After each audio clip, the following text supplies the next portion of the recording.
Welcome to Let Me Fix This. Enjoy the video. In this video, I will show how to change a Kia Optima brake light.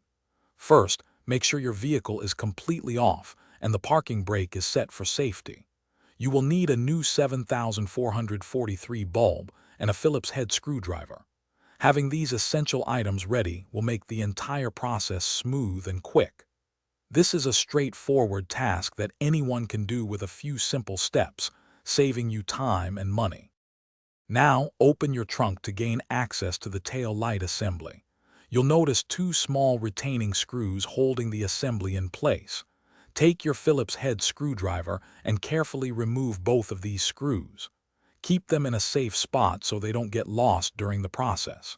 This step is crucial for freeing the tail light. With the screws removed, gently pull the entire tail light assembly straight back from the vehicle. It should slide out without much force. Once detached, locate the bulb socket and twist it counterclockwise to release it. Carefully pull out the old bulb and then firmly insert your new 7443 bulb into the socket. Now, reinsert the bulb socket into the tail light housing, twisting it clockwise until it's secure. Carefully align the entire tail light assembly with its mounting points and push it firmly back into place. Reinstall the two retaining screws you removed earlier.